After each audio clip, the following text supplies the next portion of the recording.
About a week ago, a little over a week ago, actually, on the 23rd of July, while cleaning and preparing dinner and all of that, I was listening to a debate.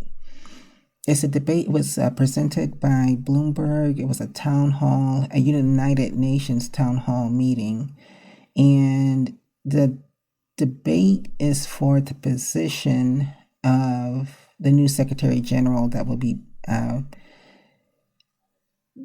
placed in office, I think on the 7th of next year. So the current Secretary General, Antonio Guterres, his term ends on the 31st of December of this year.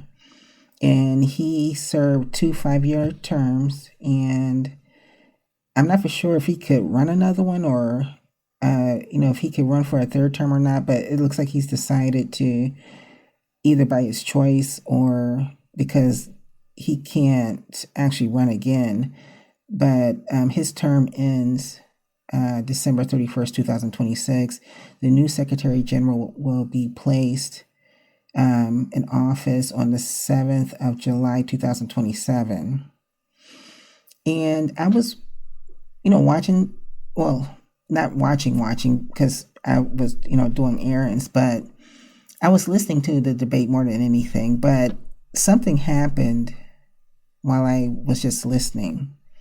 There was a candidate that really took my attention. I actually went into the living room when I heard her speak because I was really impressed with her words because, as I said, I wasn't really watching it. But then when I began to watch it, and I've given away that it's a woman, because I think there were like 4 women and 2 men. It could have been 5 women and 2 men, but I know that there were just 2 men. It was 4 or 5 women. But anyway, I was doing my chores, and her voice, the tonality of her voice, the confidence in her voice, there were a number of things that just drew my attention from my chores to the screen. So I'm not going to say who she is right now, but I was really impressed with her all the way around. So before I get to that, I, I've always been sort of interested in I am interested in politics to a certain degree. It's a lot different now. It's a lot different now, but, and I've always had a curiosity about the United Nations, and I didn't realize that a new Secretary General was going to be put in place. So I did a little research. I started looking into it more. Like, I always knew that the United Nations was supposed to be an entity that helps, nations around the world, peoples around the world, in conflicts with poverty, hunger, and things like that. I always had an idea that that's, what their agenda is. But I never really ever looked into it deeply. So I did do a little surface research. I didn't really look into it deeply, but one thing that I found during my research that I found really interesting is that I didn't know that there was another entity before the United Nations that was a combination of nations, just like the United Nations is today. The United Nations is made up, I believe, of 193 different nations. And it was founded in October 24th, 1945. So it's been a minute, a long time. And but before the United Nations, there was an entity called the League of Nations. I had never even heard of that before. I've heard of that like in cartoons, I and I've heard that there's a WWE wrestling group called the League of Nations. I don't think that they are still around now, but there was a WWE wrestling group called the League of Nations. I've heard of it in that type of way, but I didn't know that there was an actual um, entity that was before the United Nations, that its charter was basically the same as the United Nations is, to help those in need around the world.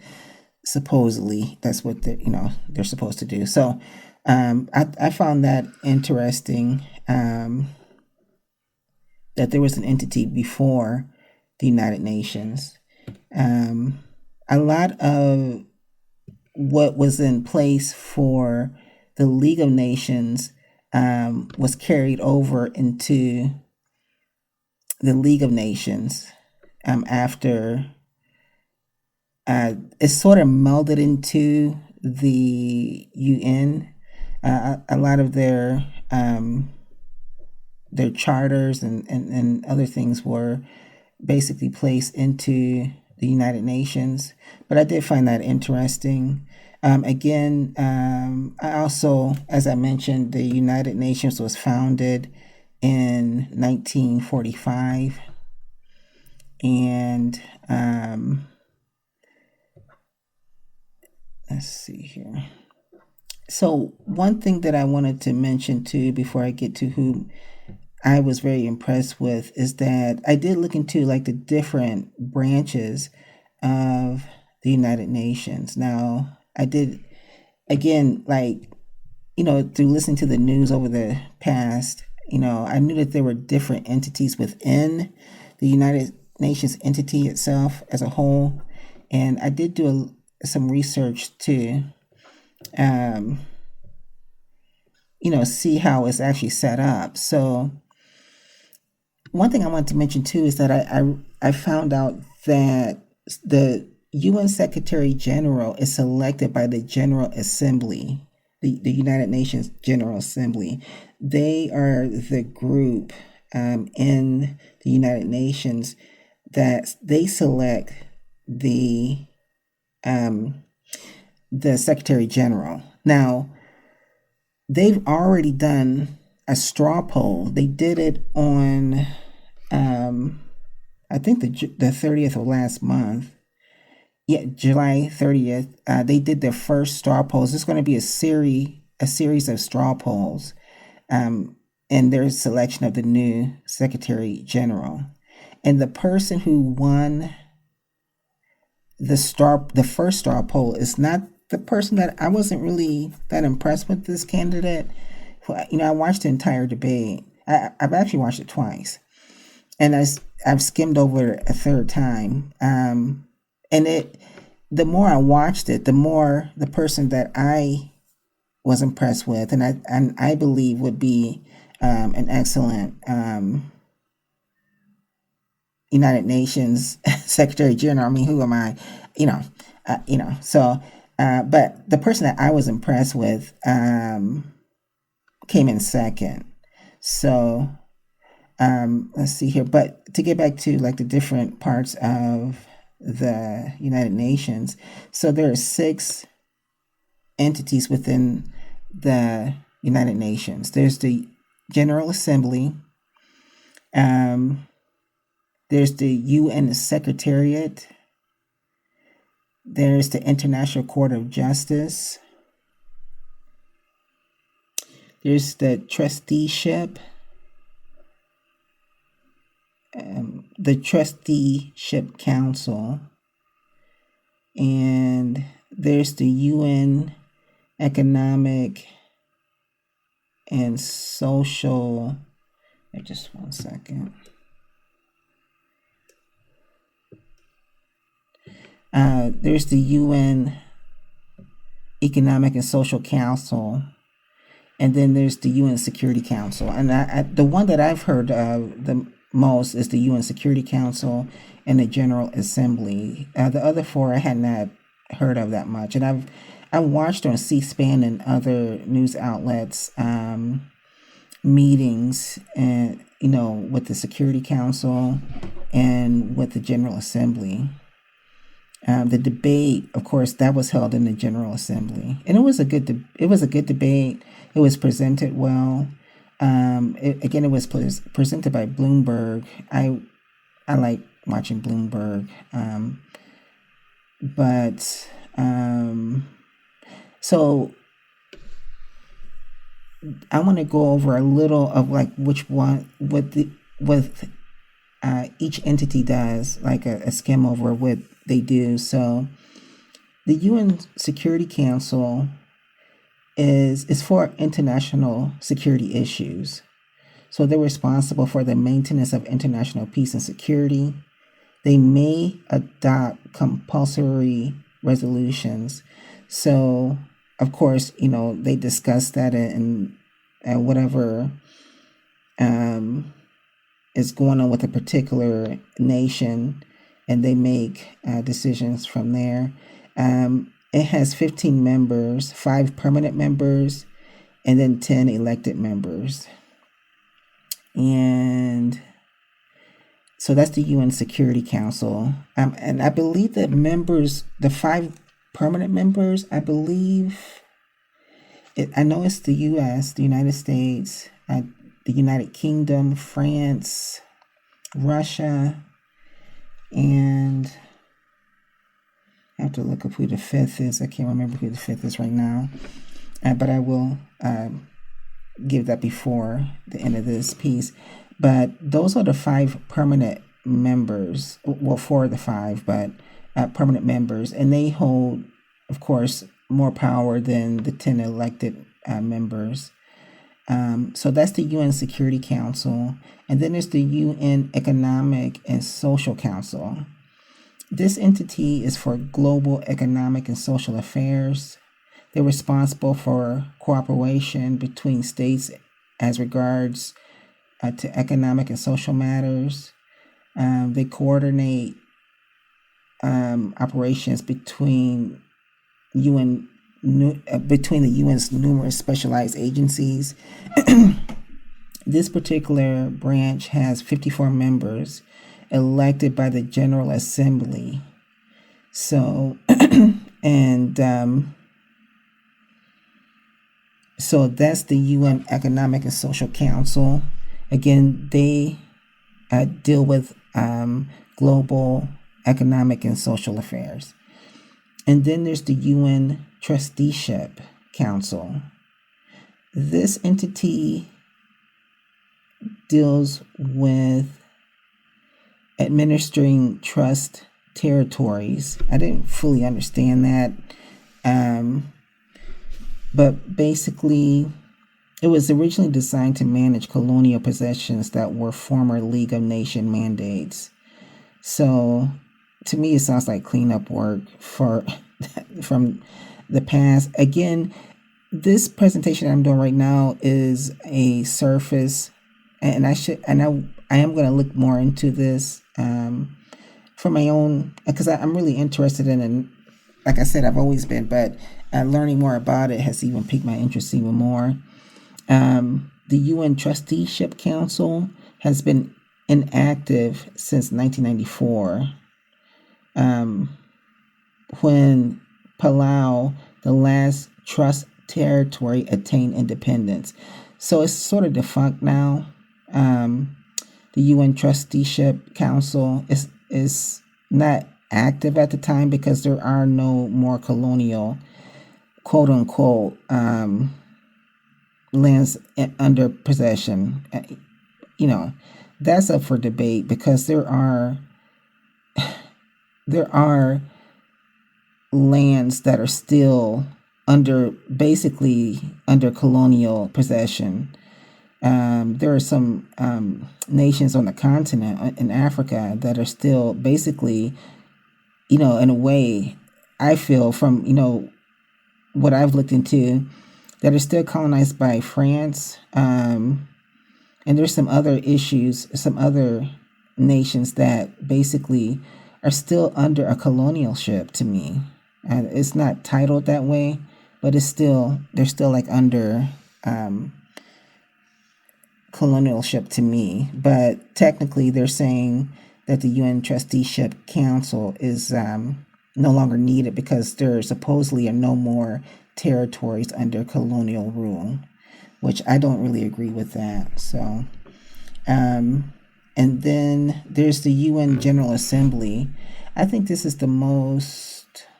I think this is the most powerful entity within the United Nations. So the UN General Assembly is the deliberative assembly of all UN member states. So that's the main entity that deals with a lot of the world issues, basically. It goes through the General Assembly. They may resolve non-compulsory recommendations to states or suggestions to the Security Council. They decide on the admission of new members. That goes through the General Assembly. The adoption of new budgets are through the General Assembly. They elect non-permanent members. So the non-permanent members are selected through the General Assembly.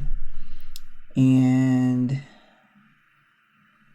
so they are, I would say the most, I don't want to say the most important, but I think that they deal, I think that they're the major arm of the United Nations. And then there's the UN Secretariat. It's basically an administrative branch of the UN. It supports the other UN bodies administratively, and its chairperson, the UN Secretary General, is selected by the General Assembly, which I mentioned earlier, for a 5-year mandate, a 5-year term. So that's the Secretariat. And the International Court of Justice. I had not heard of this within the UN. I have heard of an international court, and I cannot remember, I can't remember the name of it, because I know there was, I have been seeing news about this international court wanting to arrest Vladimir Putin, but I don't believe it was this court.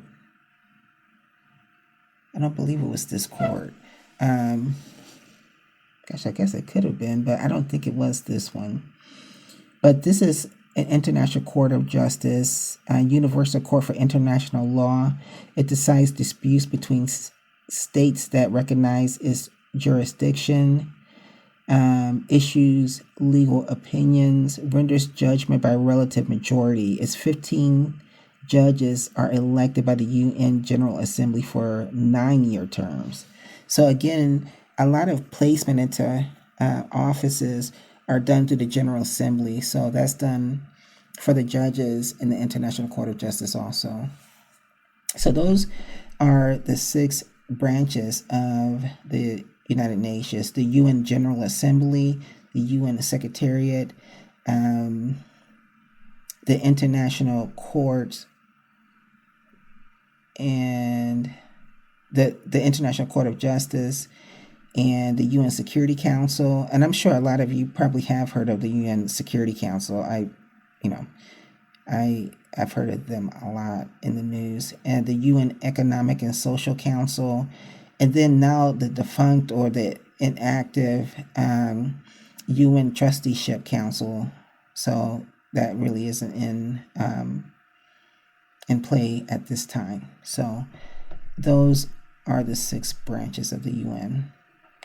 Now, right now, I want to go over the candidates that were in the debate. And again, there's this person that really stood out to me. And but I'll start. So this first candidate actually was not at the debate. So that would have made 3 men there. But he's from Uganda. His name is Olara Utunu. He has been president of the Uganda People Congress from 2010 to 2015. He was the president of International Peace Academy from 1990 to 1998. He is has been a Ugandan minister of foreign affairs from 1985 to 1986, and he was the Undersecretary General of the United Nations. So, his qualifications are good qualifications. He was actually the Undersecretary General of the United Nations for some time, some years ago. So there is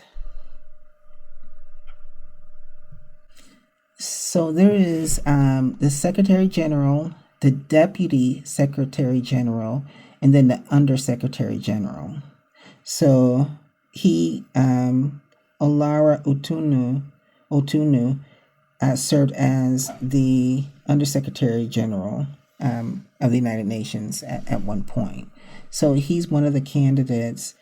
He was not actually there on the 23rd of last month during the debate. They said that the reason why he wasn't actually there is because he was actually selected to be a candidate running for the UN Secretary General later than all the other candidates. So he did not get a chance to prepare.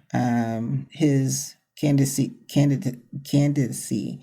for the position was one that was a late notification for him. So he was not there.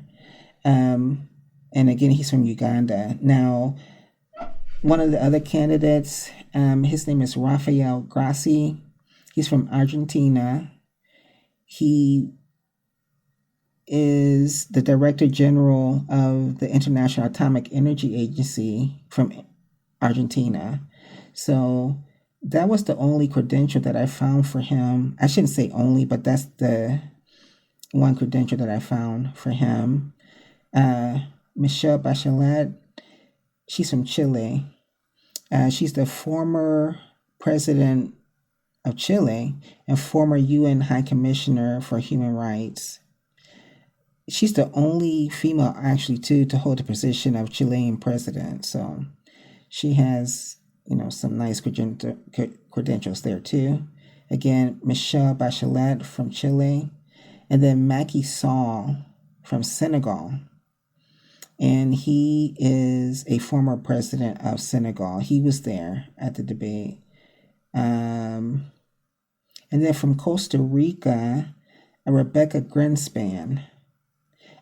Sometimes they pronounced it Greenspan, but I'm not for sure really what the correct pronunciation of her name is. But it looks like it's Grynspan. So I was pronouncing it Greenspan. I don't mean to pronounce it incorrectly, but Rebecca Greenspan from Costa Rica. She was the Secretary General of the UN Trade and Development, and the former Vice President of Costa Rica. That's Rebecca Greenspan of Costa Rica. And then Maria Fernanda Espinosa of Ecuador. She's a former president of the UN General Assembly and former Minister of Foreign Affairs of Ecuador. That's Maria Fernanda Espinosa of Ecuador. And then from Guyana, there's Carolyn Rodriguez Burkett. She is from Guyana, as I mentioned. She's a permanent representative of Guyana to the UN and former Minister of Foreign Affairs of Guyana. And so those are the candidates. Carolyn Rodriguez Burkett from Guyana, Maria Fernanda Espinoza from Ecuador, Rebecca Grinspan from Costa Rica, Macky Sall from Senegal, Michelle Bachelet from Chile, Rafael Grassi from Argentina, and Olara Otunu from Uganda. Those are the candidates for that are running for the UN Secretary General.